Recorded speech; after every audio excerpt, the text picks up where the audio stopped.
Le rugby, ça peut sembler compliqué. 30 personnes qui se rentrent dedans, un ballon ovale qui fait sa vie. Mais t'inquiète, en 3 minutes 30, tu vas enfin comprendre ce qu'il se passe. Le rugby est né au 19e siècle, en Angleterre.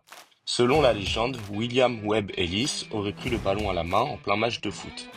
Et il est parti en courant. Un peu comme quand on vole la dernière part de pizza. Bref, de là est né un nouveau sport. Et plus tard, World Rugby mettra des vraies règles.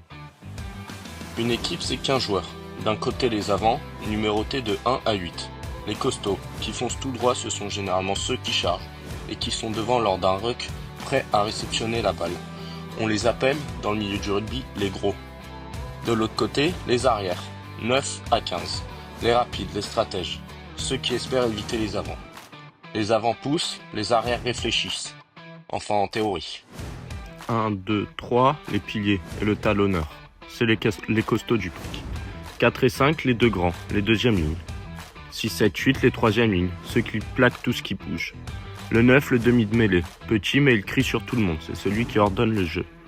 Le 10, l'ouvreur, le cerveau, enfin normalement. 11 et 14, les ailiers, les sprinteurs de l'équipe. 12 et 13, les centres, ce sont ceux qui rentrent dans le tas mais avec style.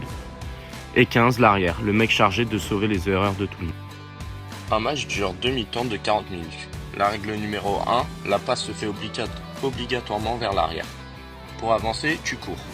Simple, mais tu as le droit de mettre des raffus si un joueur t'arrive dessus, comme un bourrin. En gros, tu le pousses avec ta main qui tient pas le ballon, et t'espères qu'il n'arrive pas à te plaquer. Le plaquage est autorisé, mais proprement, pas en mode catcheur. Au sol, si tout le monde s'empile, c'est un ruck.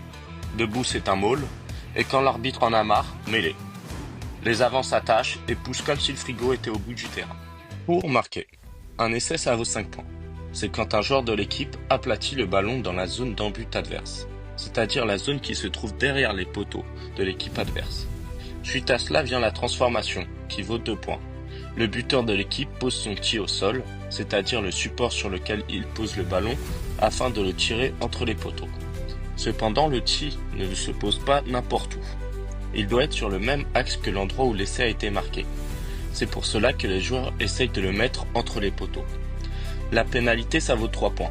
C'est comme la transformation, sauf que cela vient après une faute. Le drop également vaut 3 points. C'est quand un joueur laisse rebondir le ballon sur le sol et tire entre les deux poteaux, comme s'il voulait prouver quelque chose.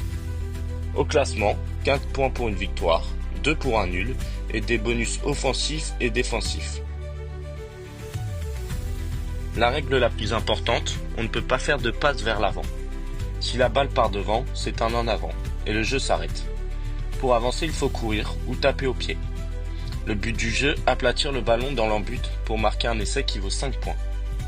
Le rugby se joue à 15 joueurs par équipe. Juste après, la règle du hors-jeu. Si un joueur se retrouve devant le porteur du ballon, il est hors-jeu.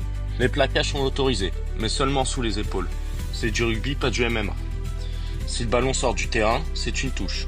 Les joueurs s'alignent, certains se font soulever comme des grues humaines. Oui, c'est normal. Quand l'arbitre veut remettre de l'ordre, il y a mêlée, où les avants poussent comme s'il y avait un buffet gratuit à gagner. Quand ça pousse debout, on parle de maul. Quand ça se bataille au sol, c'est un ruck.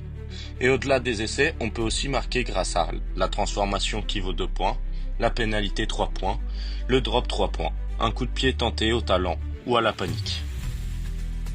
Voilà, maintenant tu peux regarder un match sans demander pourquoi il a sifflé toutes les 2 minutes.